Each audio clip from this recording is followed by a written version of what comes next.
Guys, welcome back to my Vartika Rajput motivation video.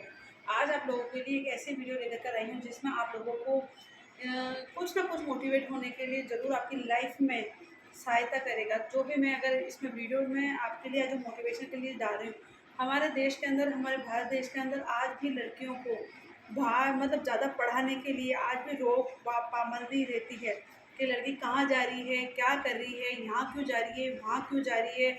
लड़कियों को इतना पढ़ा करके आप क्या करोगे, क्या नहीं करोगे। और यही जो सोच होती है वो लड़कियों को आगे बढ़ने के लिए रोक दी जाती है।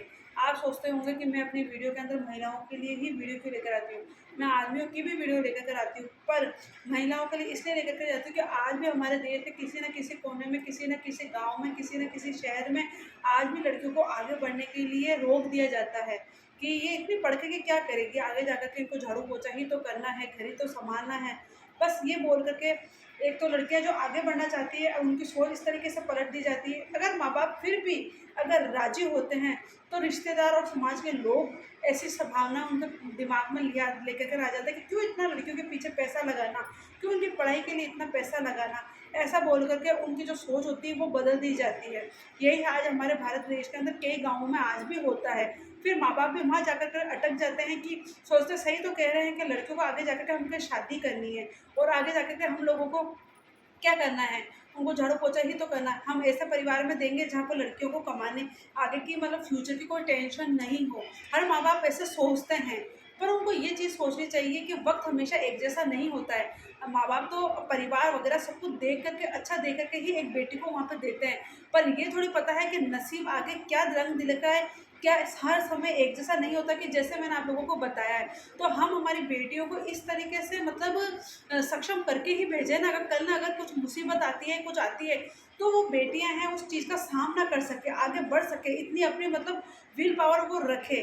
तो यही मैं आप लोगों को आज की वीडियो में बताना चाह रही हूँ। वीडियो को पूरा एंड तक जरूर देखें। ऐसी ही एक पुलिस वाली महिला की आपको मैं जर्नी बताने जा रही हूँ कि उन्होंने पुलिस ऑफिसर बनने के लिए कितना कुछ मतलब हर किसी की सोच की परवाह नहीं करते हुए वो किस तरीके से आगे बढ़ी और किस तरीके से इनके माँ बाप ने इनका सपोर्ट किया।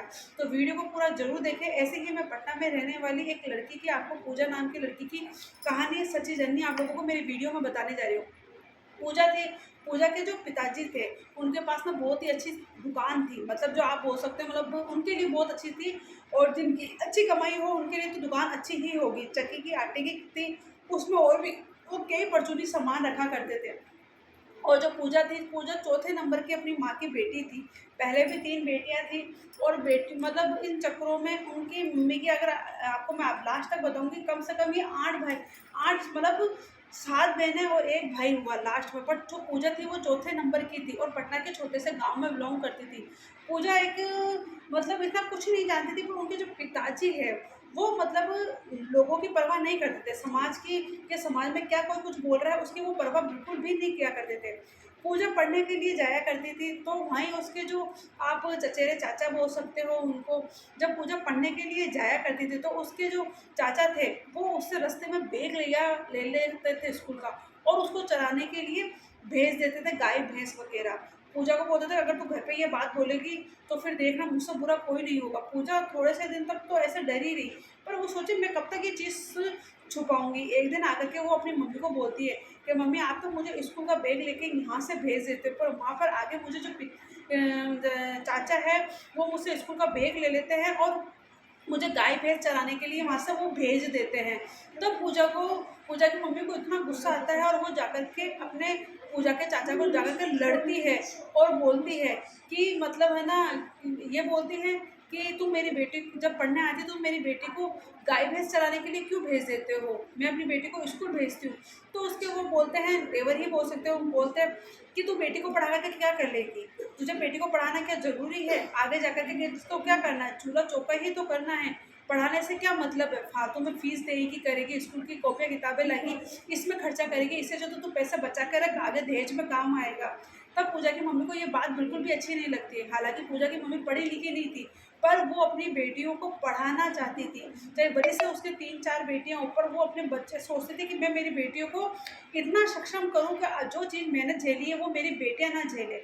उस पूजा की मम्मी को वहाँ से गुस्सा आता है और वो वहीं आकर के पूजा के पिताजी को जाकर के बोलती है कि तुम्हारे भाई मेरी बेटियों के साथ ऐसे करते हैं, ये स्कूल जाते हैं तो इनको स्कूल में से बैग ले लिया जाता था और गाय भैंस चराने के लिए भेज दिया जाता है। जब उसके पिताजी को अच्छा नहीं लगता, पर इससे जो पूजा के पिताजी थे वो लड़ाई नहीं करना चाहते थे अपने रिश्तेदार से, और पूजा की माँ को बोलते हैं कि आगे से मैं जाना चाहूँगा छोड़ने के लिए पूजा को और भी बेटियों को। तब फिर पूजा को खुद उसके पिताजी स्कूल में छोड़ा ना जाते थे। तब उसका भाई बोलते हैं कि यार जो तू पैसा वगैरह अपनी बेटियों के लिए लगा रहा है, एक एक रुपया लगा रहा है, वही एक एक रुपया तो इकट्ठा करना, तुझे दहेज के लिए आगे काम आएगा। तब पूजा के पिताजी ऐसे बोलते हैं कि मैं इन चीज़ों में विश्वास नहीं रखता, मैं अपनी बेटियों को इतना सक्षम करना चाहता हूँ कि हम इस दुनिया में रहें या नहीं रहें, पर हमारी बेटियाँ जो भी अगर मुसीबत आए तो अगर वो सक्षम होगी तो वो हर चीज़, हर मुश्किल का सामना कर लेगी। फिर इसी तरीके से एक दिन जो पूजा के पिताजी थे वो छत पे सो रहे थे, तो छत पे क्या होता है कि वो जीना नहीं होता, मतलब दीवार नहीं होती है। तो पूजा के पिताजी पता नहीं कैसे छत पे से नीचे गिर जाते हैं, नीचे गिरने से उनके हाथ वगैरह फ्रैक्चर हो जाते हैं। अब क्या करें, अब जो पूजा के पिताजी की दुकान पूजा के वही चलाया करते थे। पूजा ने इस तरीके से अपने पिताजी को देखा कि अब घर कैसे चलेगा। फिर पूजा दुकान बहुत टाइम तक बंद थी, तब पूजा अपने पिताजी की दुकान की चाबी लेती है, सिराने से लेके जाने लगती है। तब फिर पूजा के पिताजी बोलते हैं कि तू क्या कर रही है, तू दुकान खोलेगी तो गांव वाले लोग क्या बोलेंगे। तब पूजा बोलती है कि पिताजी आज आप बिस्तर में पड़े हो, आज हमें कौन खाने के लिए ला के दे रहा है, या कोई समाज के लोग या हमारे रिश्तेदार हमें कोई आकर के भी 2 पैसे दे रहे हैं कि तुम्हारा घर का खर्च कैसा चल रहा होगा, फिर आप किस लोगों की परवाह कर रहे हो। तब पूजा पूजा के पिताजी बोलते हैं कि ठीक है बेटा। तब पूजा बोलती है कि आज अगर मेरी जगह कोई बेटा होता तो क्या आप उसको दुकान पे नहीं भेजते, तो हम भी किसी बेटे से कम नहीं है। और पूजा की जो बड़ी बहन है वो दोनों चाबी उठाती है और दुकान जाकर खोलने लगती है। गांव के लोग बहुत ज़्यादा टिप्पणियां करते हैं, क्योंकि कभी कोई लड़की नहीं थी गांव की जो दुकान पर बैठ करके मतलब इस तरीके से कमाया करती थी या करा करती थी। वहाँ के लोग उसके पिताजी को आकर के बोलते हैं कि क्या है, तू तो अपनी बेटियों को घर में भेज दिया, तेरे पास क्या खाने के लिए इतना भी नहीं था जो आज तू अब लड़कियों को कमाई के लिए भेजा दुकान पर बैठाते हुए, तुझे शर्म नहीं आती। तब फिर पूजा के पिताजी वही बात जो पूजा ने बोली थी, वही बात उसके पिताजी गाँव वालों को बोलते हैं कि अगर आज मेरा बेटा होता तो क्या मैं अपने बेटे को कमाने के लिए नहीं भेजता, तो आज मेरा बेटा नहीं है तो मैं अपने बेटे की जगह अपनी बेटियों को मानता हूँ, और मैं जब तक ठीक नहीं होंगे मेरे बेटियाँ दुकान ही चलाएगी। उसी तरीके से जब वो दुकान चलाने लगी तो पूजा ने सोचा कि मैं क्यों ना आगे बढ़ूं, और उन्होंने एक सरकारी नौकरी की तैयारी करने लगी। पूजा पढ़ाई में बहुत अच्छी थी, 10th क्लास में वो बहुत अच्छे नंबर लाई गांव में रह करके भी, और फिर उन्होंने 12th क्लास भी बहुत अच्छे तरीके से पास करी।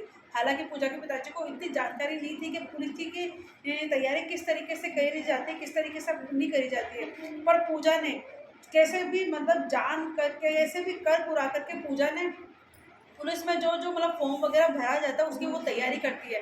इसी तरीके से पूजा को ट्रेनिंग में जाती है, और पूजा वहाँ दौड़ के अंदर और भी चीज़ों में बहुत ही मतलब अच्छी चीज़ से पास होती है। अब पूजा को क्या था, पूजा को ट्रेनिंग के लिए बाहर जाना था। अब बाहर जाना था, इधर ही पूजा की मम्मी के मतलब बोला जाता है ना कि लड़के के लालच में मतलब क्या करे क्या नहीं करे, इधर पूजा की मम्मी की डिलीवरी वापस होने वाली थी, और वहीं 2 बच्चे जुड़वा होते हैं पूजा की मम्मी के। तब पूजा सोचती है कि इधर मुझे ट्रेनिंग के लिए बाहर जाना है और इधर मेरी मम्मी की डिलीवरी हो रही है, क्या करे। पर दूसरी जो बहन थी वो बोलती कि तुम जाओ ट्रेनिंग के लिए, मैं संभाल लूँगी। तब पूजा इसी तरीके से दिल्ली में जाती है ट्रेनिंग के लिए, और वहाँ वो ट्रेनिंग में इतने अच्छे नंबरों से पास होती है कि लोग बाग मतलब इतने अच्छे नंबरों से कि वो उसका ट्रेनिंग पुलिस के अंदर मतलब उसका नंबर आ जाता है। जब वो आती है घर पे तो उनके मम्मी पापा को वो बताती नहीं कि वो इतने अच्छे नंबरों से पास हुई है। जब ढोल और धमाके से वो वहाँ आती है, बड़ी सारी गाड़ी उसको छोड़ने के लिए आती है, तब गांव के लोग उसको देखते रहते हैं कि कौन आया है इतनी बड़ी गाड़ी के अंदर। आप लोगों ने देखा ही है कि गांव में अभी भी कई ऐसी जगह अगर बड़ी गाड़ियाँ चल जाती हैं तो वहाँ के लोग आते हैं, सामने ज़रूर आते हैं कि कौन आया कौन नहीं आया। और इसी तरीके से होता है कि वहाँ के गाँव के लोग आते तो उसमें से पूजा निकलती, सब लोग रिश्तेदार देखने लग जाते हैं। उसके पापा देख करके हक्के बक्के हो जाते हैं, और उसके पापा के आंखों में आंसू झलकने लगते हैं। तब पूजा करके अपने पापा के पैर छूती है और बोलती है कि पापा मुझे पुलिस के अंदर नौकरी मिल चुकी है, और मैं पुलिस में मैं अच्छे नंबरों से मतलब जो भर्ती वगैरह उसमें अच्छे नंबरों से पास हुई हूँ। इसी तरीके से एक दूसरा और होता है कि जो पूजा की बड़ी बहन होती है वो भी पुलिस के लिए ही फॉर्म में वो करती है, उसका नंबर आ जाता है। तो ये जो 2 बेटियां थी, ये इन्होंने अपने माँ बाप का इतना नाम रोशन किया। तब पूजा के पिताजी ने वहाँ के गांव वाले लोगों को बोला कि तुम लोग तो सब मुझे अपनी बेटियों को पढ़ाने के लिए बोला करते थे कि बेटियों को पढ़ा करके क्या करना है क्या नहीं करना है। आज मुझे बेटा नहीं हुआ, मुझे 8-8 लड़कियां हैं, और मैं अगर बेटे की चाह में इतनी मैंने बेटियां मतलब मेरी बेटियां हो चुकी है, अगर मैं इन बेटियों को सक्षम नहीं करूँगा तो फिर मैं मेरी ज़िंदगी में क्या मतलब है।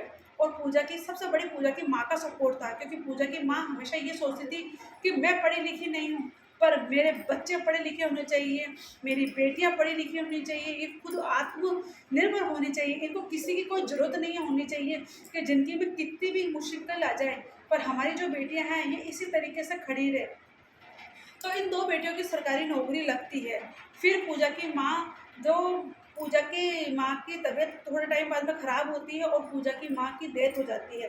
पूजा अपनी माँ को इस तरीके से मतलब अंतिम यात्रा पे ले जाते हैं कि ढोल ढमाके से, क्योंकि उनकी मम्मी का जो सपना था वो पूरा हुआ, क्योंकि वो अपनी बेटियों को सरकारी नौकरी पे देखना चाहती थी। और पूजा की बड़ी बहन ने ये चीज़ बिल्कुल करी, क्योंकि एक गाँव छोटे से गाँव में रहते हुए भी और पूजा के पिताजी और पूजा की जो माँ थी उन्होंने उनकी परवाह नहीं करी कि लोग बोलेंगे तो बोलने दो, लड़का हो या लड़की हो, उन्होंने इस चीज़ में अंतर नहीं किया। सिर्फ एक वंश के नाम पे उन्होंने बेटे की चाह में इतनी बच्चियां पैदा कर ली। पर ये होता है कि आज मैं एक दूसरा पहलू भी देखूँ ना तो कई जगह ऐसा होता है कि माँ बाप मतलब दूसरे उसकी चाह के अंदर बच्चे बेटे की चाह के अंदर इतनी बेटियां मतलब बेटे नहीं बच्चे इतने पैदा कर लेते हैं ना कि सोचता है कि हमें अब बेटा होगा अब बेटा होगा, और इस चाह में बेटे ही होती जाती है और उसका लालन पोषण करने के लिए उनके पास पैसे तक नहीं होते। ये एक अलग मुद्दा हो गया, इस पर भी मैं एक वीडियो बनाऊंगी, क्योंकि मैंने कई जगह आज भी देखा है। आज भी आप लोग यकीन नहीं करते हैं, मैं जब गाँव में जाती हूँ करती हूँ तो वहाँ पर 8-8 9-9 और जिसमें फिर भी चाह है वो बेटा होने के बाद में भी सोचते हैं कि हमारे इतने ज़मीन है इतना सब कुछ है तो है ना हम क्यों ना 3-4 लड़के हो और हमारी लड़कियां हों। ऐसा आज भी सोच है, ये देखी हुई बात है, पर वो एक अलग वीडियो में उसमें एक अलग वीडियो बताऊंगी आप लोगों को, वीडियो को उसको भी पूरा जरूर देखें। और ये हुआ तो पूजा ने अपने माँ बाप का तो सपना साथ में पूरा किया ही सही, और फिर उन्होंने गाँव वालों को भी दिखा दिया कि लड़कियां किसी से कम नहीं होती है, लड़कियां लड़कों से भी बहुत ज़्यादा कुछ कर सकती है। मैं ये नहीं बोल सकती कि हर लड़के ही ऐसे होते नहीं, बहुत लड़के और बहुत आदमी इतने अच्छे होते हैं कि अपने माँ बाप का ख्याल रखते हैं, अपनी जिसे वो शादी करते हैं जीवन साथी उनका भी बहुत अच्छा ख्याल रखते हैं, उनके प्रति अच्छी चीज़ें रखते हैं। पर कई ऐसे भी होते हैं जो बेटियों की की एक नज़रिए उनकी सोच अलग होती है, वो आप जानते हैं ही है। पर पूजा जो थी, पूजा ने अपनी मम्मी पापा का नाम रोशन किया, वहाँ गांव वालों को रिश्तेदारों को ये बता दिया कि बेटी को अगर पढ़ाया लिखाया जाए तो वो ज़रूर आगे बढ़ सकती है, वो काम कर सकती है जो एक लड़का करता, बल्कि उससे बढ़ कर के भी कर सकती है। फिर पूजा की शादी कर दी जाती है। पर पूजा की जो बहनें थी बाकी, और पूजा ने ये ठान लिया था कि जिस तरीके से पर इसे सरकारी नौकरी लगे या नहीं लगे पर मैं अपनी बहनों को खूब पढ़ाऊंगी। और पूजा ने और भी लड़कियों की जिम्मेदारी मतलब आगे ली, अपनी बहनों की जिम्मेदारी ली, उनको खूब आगे पढ़ाया और सक्षम करा। तो वैसे ही मैं आपको बोलती हूँ कि हर बेटी को इतना पढ़ाना चाहिए, आगे बढ़ने के लिए बिल्कुल नहीं रोकना चाहिए। देखिए माँ बाप तो होते हैं कि हर माँ बाप तो ऐसे होते हैं कि बस घर परिवार देखकर कि घर परिवार बहुत अच्छा है, हमारी बेटी को कमाने की करने की कोई ज़रूरत नहीं पड़ेगी, इतनी ज़मीन है, इतना अच्छा मकान है, 4 मंजिल का मकान है, गाड़ी है, वो है। पर समय किसी का नहीं रहता, समय कब किस वक्त क्या चीज़ दिखाए ना कुछ ही नहीं पता चलता है। तो हमें अपनी बेटियों को बहू बेटियों को इतना सक्षम करना, इतना आत्मनिर्भर करना, इतना पढ़ाना लिखाना है कि अगर आगे जाकर के ऐसी कुछ मुसीबत आए तो वो इन चीज़ों का डट के सामना कर सके। आपको मेरी वीडियो में बस मैं यही बताना चाह रही थी, अगर ऐसी किसी की सोच हो तो प्लीज़ उनको समझाएं कि ऐसा ना सोचें, बेटियां बहुत कुछ कर सकती हैं, उनको पढ़ाएं लिखाएं। तो आपको मेरी इस वीडियो में पूजा की जर्नी कैसी लगी तो मुझे कमेंट में ज़रूर बताएं, और मेरी वीडियो अच्छी लगी हो तो वीडियो को शेयर करें। आज भी कल मैंने एक वीडियो डाली थी, भारत में आज भी ऐसी विधवा महिलाएं होती हैं जिनके ऊपर उनको क्या क्या यातनाएं सहन करनी पड़ती है, वो वीडियो पूरा ज़रूर देखें, क्योंकि आज भी हमारे भारत देश में कई गाँवों में अगर आज भी कोई विधवा महिलाएं होती है तो और तलाकशुदा आज वो महिलाएं होती है तो उनके साथ में क्या क्या बुरा व्यवहार किया जाता है वो भी आप जानते हैं, आज भी होता है कई जगह भी। तो उस वीडियो को सपोर्ट करें, आगे से आगे ज़रूर शेयर करें, क्योंकि शेयर करना ज़रूरी है ताकि वो माँ बाप वो लोग वो सास ससुर उस चीज़ को देखें। तो वीडियो कैसी लगी, वीडियो अच्छी लगी तो वीडियो को लाइक सब्सक्राइब शेयर करें। Thank you.